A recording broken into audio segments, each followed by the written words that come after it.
Welcome back to The Informed Investor. So today we will be talking about when a tenancy ends badly, what does that look like? What does that involve for the investors? So Ash, if you want to just kind of run through, I guess, how a property manager would handle that, what it looks like for the investor, what sort of hidden costs they could kind of come across as well. I think the first thing that's worth mentioning with tenancies that end badly is that it is not a situation where property managers have put a crappy person into a property. Let's start off with that. Yeah. Like sometimes that can happen. And actually, if we even bring that forward a little bit, and I'm sure we'll do another conversation on application processes, but quite often the application that we're processing, there will be times that tenants have lied on it, and a property manager just generally hasn't picked up on that, or it's been impossible to see that they've been lying. The second thing is that we do have tenants that have been great tenants and have gone into some sort of situation which has caused them to have financial stress or behavioural issues in a property. So I guess that's just really important to know that tenancies that end badly haven't necessarily been from any laziness or property management or anything like that. Correct. It's something that we see pretty often where it just kind of comes out of nowhere.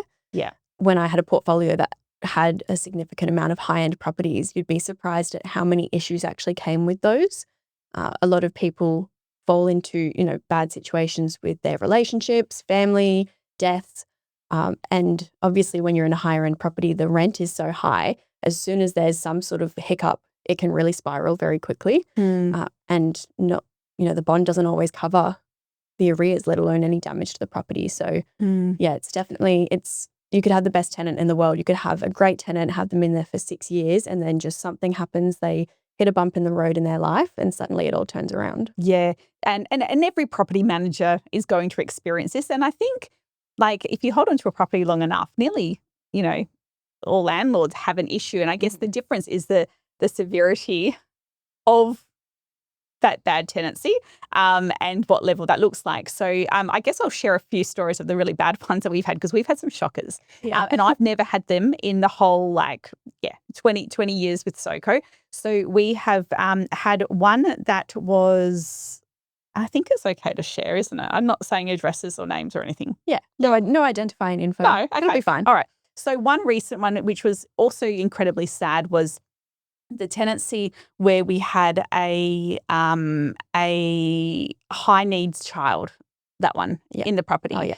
And that was really sad because it wasn't that the tenant was doing anything wrong as such. She paid her rent.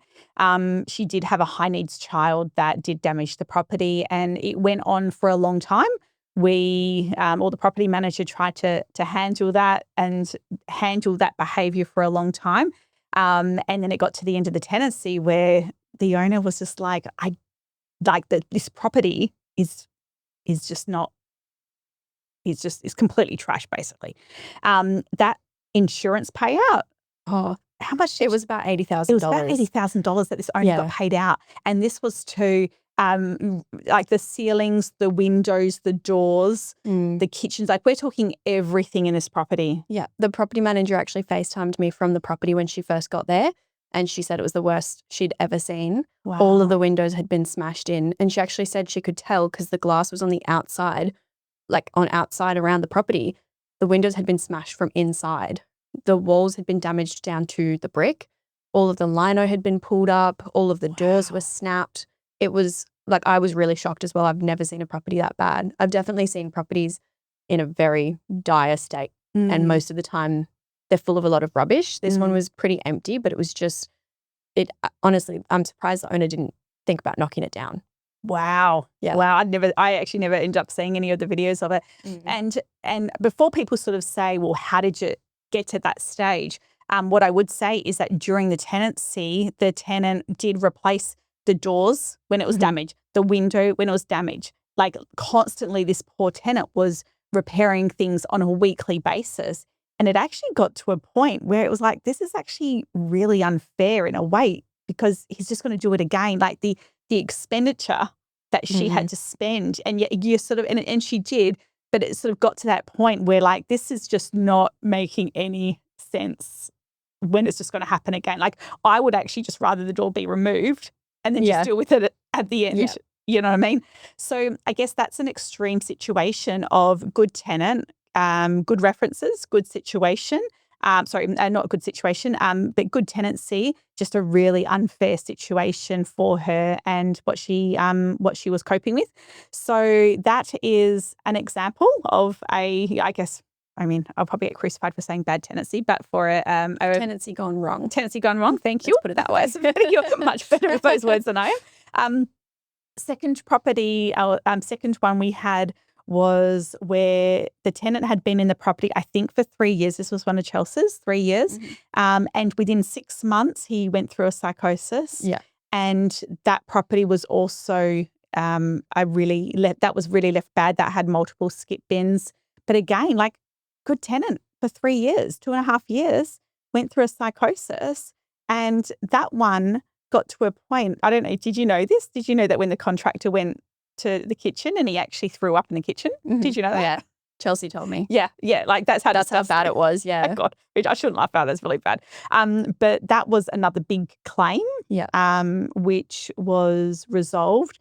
But again, good tenants. So it's up sad. Until that point, and to look back as well. Yeah, it is sad because, you know, as the landlord, you might have a great tenant for years and you're happy with them. You're happy with how the property is performing and all of that. And to then have it change so drastically, it can shock you because you don't understand what's gone wrong.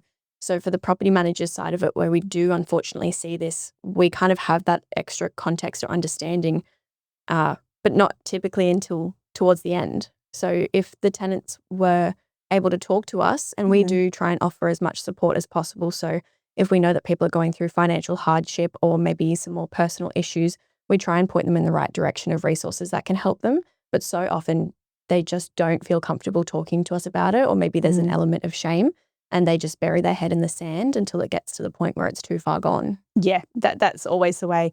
I had a good situation that turned around a few years ago, and it was someone who just didn't have any contact with us, had to go through the process of the breaching and determination in the court. And it was not till the very, very end. And it was because I didn't want to get a bailiff and spend even more money getting a bailiff out. And I remember speaking to him, getting hold of him.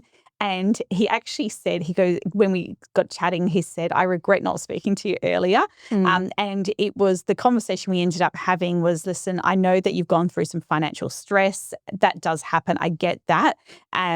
But you also now have a choice of how you leave that property.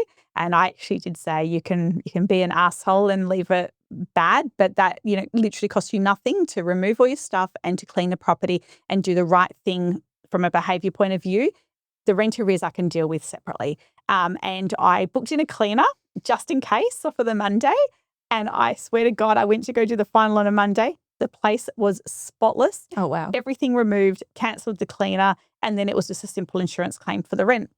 But what's really good about this story is that I can now, moving forward for a reference for him, is I would say to someone, listen, the tenancy ended like this. However, he went through financial problems, didn't pay his rent. Yes, he was evicted for that.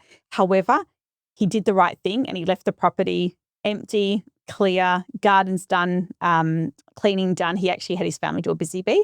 And that to me is something that I can work with and something that a property manager would work with, because that's a choice. The rent arrears, I sometimes understand that sometimes that's actually not. It's out of their control. It's out of their control sometimes, that's right. But yeah, cleaning and emptying a property, there's no excuse for not doing it. So that's where my tolerance level gets really a bit shirty at people that don't do that bit. Yeah, I agree. And don't you think as well, like from a property manager's point of view and from an owner's point of view, that's the most complicated part of tenancies that end badly is when they're left, like rent arrears is so easy to deal with. But that, you know, when they leave belongings, clean up, like damage.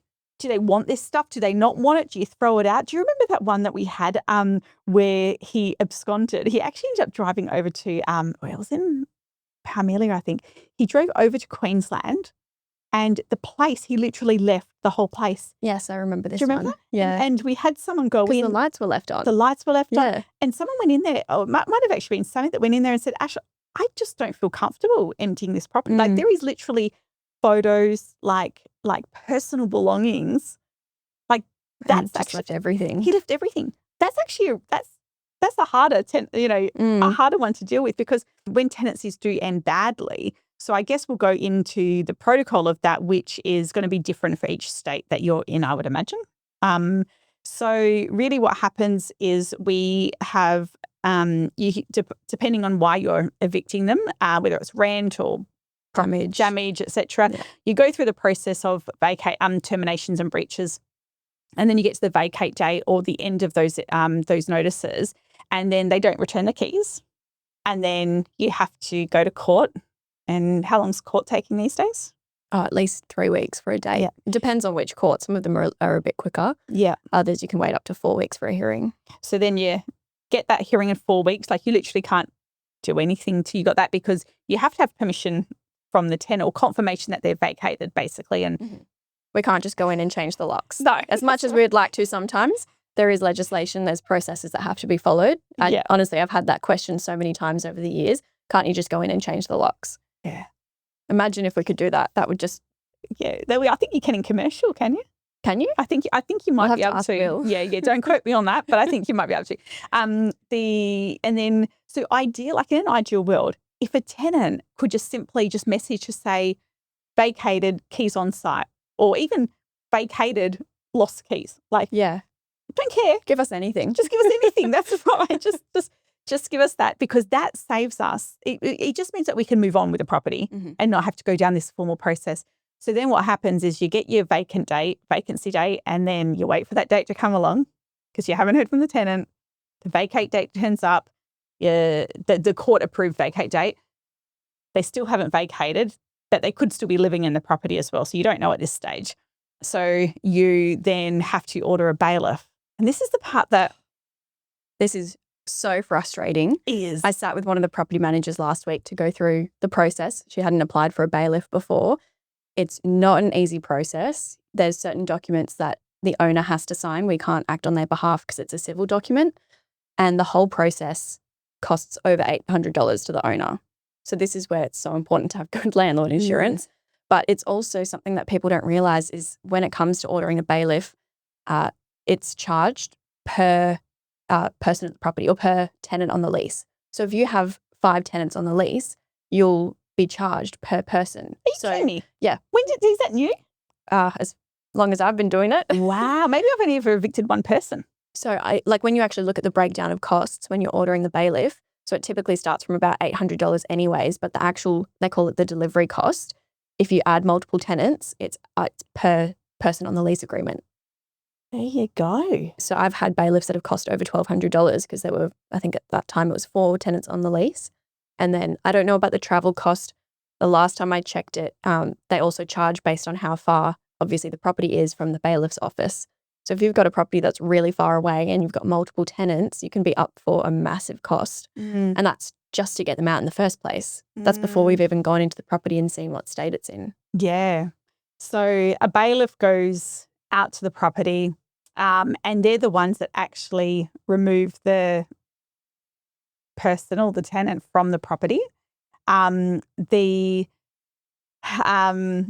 guess one thing probably it's important to know is the property manager during this whole process, like you're not going to know, but I can promise you they've been trying lots of different tactics, SMSs, phone calls, emails. Calling emergency contacts. Just trying to get that, yes, we've vacated. Like literally that's sort of all we need. That's right. That saves you a lot of money. So so don't think for a minute that we haven't actually tried that. We all property managers will have done that. And then you get to the property. And now I've actually got a bit of a weird thought when it comes to tenancies that gone badly. I actually weirdly think that it's easier to deal with a trash property than sometimes normal tenancies. Because don't you think that sometimes like when it's like ended badly, it's just easy. You don't ask anyone, you don't call the tenant, say you missed a exhaust fan, and And then you argue about whether that was dusty or not when they first moved in. There's way less back and forth. Yeah, you just do it. It's very clearly damaged. It's very clearly dirty, whatever it might be. It's more black and white almost. It's just a process. There's no negotiations in the middle over cleaning quotes and things like that. That's right. That's right. So weirdly, I just think it's just then a process. And so the process is you've got the locks change, also expensive, may I add. Mm-hmm. And then when that's done, you would then generally, in a bad situation, you get your skip bins. Property managers will weigh up whether it's worth having skip bins or whether it's worth having a handyman with a trailer. What we probably should mention now is that sometimes owners at this stage, if they're local, might go, well, I'll go in to do it because they don't have insurance. Yeah. If you want to mention that. We've actually had one of our property managers, Lisa, has been on the weekends out at properties in her, her throwaway painter's sort of clothes that she doesn't care if they get dirty, and she's been hands-on helping owners clean out a property because they didn't have landlord insurance. Yeah. And already, I think the cost for that property was already they were more than $4,000 or $5,000 out of pocket. And she just couldn't bear to tell them there was going to be this extra handyman cost on top of that. So she worked together with them and spent her whole weekend there helping clear out that property into a skip bin. Which, if they had landlord insurance, could have been avoided. Yeah. And when you do it yourself, you can't claim that. So you can't do it and then claim that on insurance. It would be literally because you don't have insurance and it's going to be an out-of-pocket expense yourself and you're just going to have to bear the cost. I'm pretty sure I offered my 15-year-old son to help her with that one. I think that's a different one. Oh, a different one? Yeah. Okay. Because I did say. I do remember that as well. Because I was like, I'm pretty sure that I can pay George only $50 an hour and he will actually, no, maybe not $50, maybe $20 an hour. Thinking, whoa, he's getting paid when he go, no, not 50. But I think I did say to her, listen, and I don't even know if I'm allowed to even say that, but I was like, I'm sure he's got a couple of friends that wouldn't mind, $100 a day each. Like, I'll pay for them. And they just literally have to put stuff in the skip bin and empty it. So this is the thing. Property managers do so much behind the scenes that you wouldn't even know about. Like, and I'm not saying they should because they shouldn't do it, but they do. And people just don't realise. They don't realise. I don't know a single property manager that doesn't have a cleaning kit in their car. Yeah. Like I've seen some that have little mini handheld vacuums to make sure that like the property still stays clean in between, if you've got a tenancy changeover and maybe it's a couple of weeks between tenancies, things can get dusty. So they've got spray and wipe. They've got, I used to have like a grout cleaner in my car and a little scrubber brush, trash bags, like all of it, because people don't realize how many small little things, like if you're doing a final inspection and the only thing that's wrong with the property is that the cupboards in the kitchen aren't clean, you're not going to go and send a cleaner in and charge the tenant, and you're also not going to bother sending them back just to wipe over the cupboards. You're just going to do it yourself. It's much quicker, makes the whole process a lot smoother, but people don't realize how much behind the scenes stuff there is.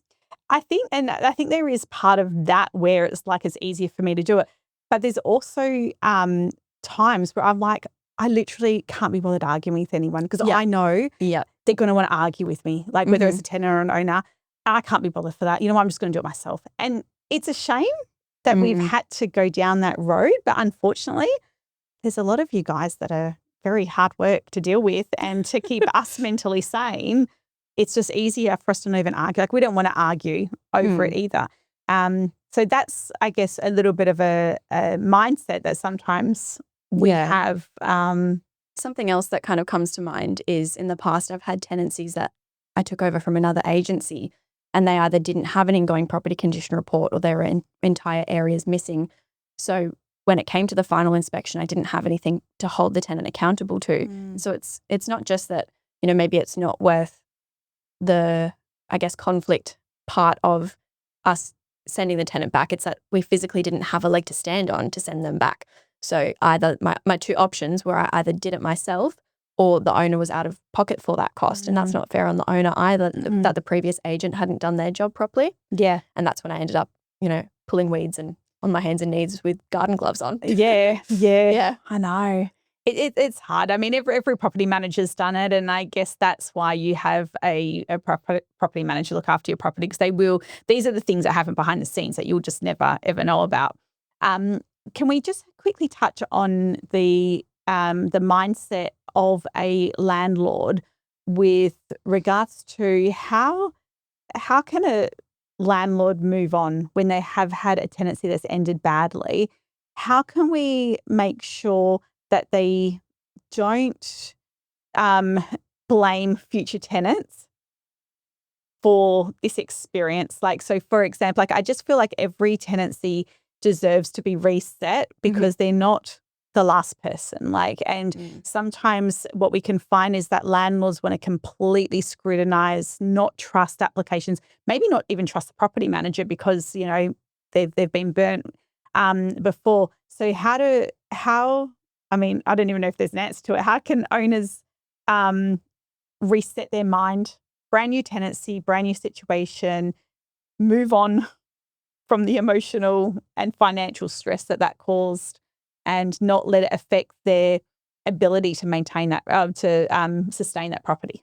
Well, it is hard. And I have had these conversations with owners, especially in investor audit conversations, where I've been aware, you know, that one with the tenant that had a psychotic break. I actually recently spoke to that owner to do her audit for her other properties. Good. Yeah, good. But there's obviously still, like, when you have something that happens, or even there was another property where we had the pipes that burst, the BGC ones, and it completely flooded the property.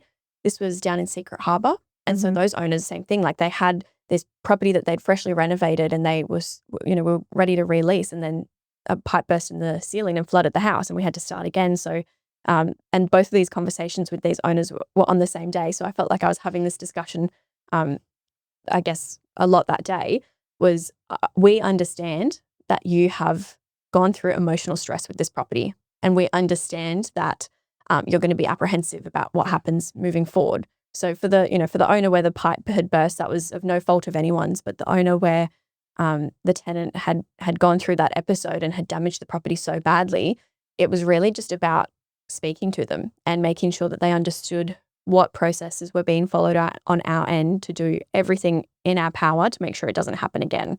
So like we said, that tenant was a great tenant until he went through that. There's not much that we can do about it when it gets to that point other than just make sure that we're doing our job. So that's the application vetting, our regular routine inspections. As soon as we do start to notice little red flags like rent arrears, invoice arrears, things like that, picking up on it straight away, and also just keeping that open communication. So for those two owners, I just said to them, look, I'll have a chat with the property manager, for each property, make sure that they are just keeping that open line of communication moving forward, because there's really not much you can do as an owner yourself to move past it other than just accept that this is a risk that you take with property investing.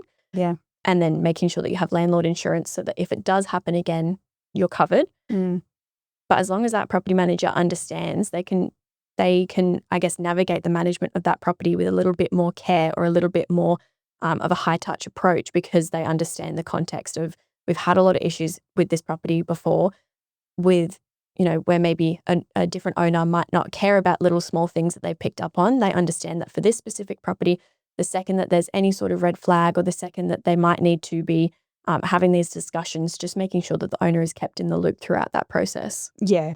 I mean, it says a lot, like where clients have stayed with an agency through that because they've been supported. The property manager's given them the right support, it was fully in control of sorting out that issue and taking as much stress off the owner. So the fact that they are still, being managed, the owners have still kept their properties is a really good sign, and they just have to rebuild that trust. It reminds me of, like, you could have a really bad personal relationship and then, you're still going to go date again. Oh, you know what I mean? Exactly. Like, it's just like you can't let it, but it does give you that little bit of it puts little boundaries up, I guess, when things like that have happened to you. And probably the one thing that I do notice the most is where the mindset comes into the next tenancy is sometimes with the applications. So not that at any point, owners can discriminate, but if you have had let's say, a bad experience with a group of young boys or a group of young girls, then you get an application for a group of young boys, or maybe it's the single person, like whatever it is, you're going to be very hesitant to repeat that again. And that's a very normal behavior to have in your mind. But I you just want to make sure that you are reflecting on that and not letting that bad tenancy impact the potential of the property.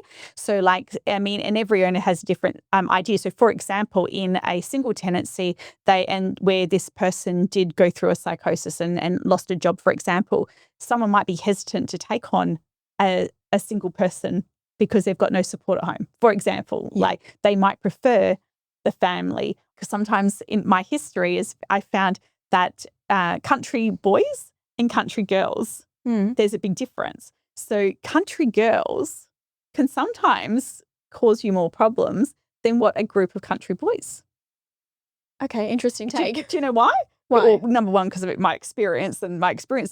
But the main thing is that the country boys always have their mums come up to do their clean for their routine inspections, and those, because they, in their mind, they sort of think, maybe boys get judged a bit more. So the parents are more like, I don't know, mothers just seem to look after the boys a lot more when they're out independently in their own. And especially when I'm talking about students, coming out from the country, parents are paying the rent. But I don't know, I feel like the parents nurture them more. Where with the group of girls, they let them a little bit loose. Yeah, and they assume that they're doing the right thing. Correct. They give them more trust. From history, if I was presented, for example, with an application with 3 uni boys and 3 uni girls, I would actually be more inclined to go with the 3 uni boys. Very interesting take. I know. Is that right that I can say that? I don't know. We'll see. Okay. We'll see if we get any hate for that. But I guess, but that's how, we do have those, history. It's history, it's experience and context of these things as well. But look, at the end of the day, investing is a risk. It's like if you are investing in stocks and ETFs, you're taking a risk. Property investing is just as much of a risk. So you just need to be aware of what's involved and make sure that you protect yourself as much as possible with things like landlord insurance or Barclays. We always recommend Barclays. I can't remember how much it is off the top of my head. It's like 77, I think. Yeah, okay. Per year. Yeah. Less than $1 per day. And that is a debt collection subscription that protects your asset. So it's just being aware of the risks coming into this and then making sure that you are engaging a property manager that you trust and you understand has the experience to deal with these situations, and make sure that they are really good at their open communication as well. So if anything does happen, they're just making sure that you're kept in the loop. Don't make decisions on selling when you're already feeling emotional upset. Yeah. So it's a knee-jerk reaction. Exactly. Amazing. All right. Okay, great. Wonderful. Thank you.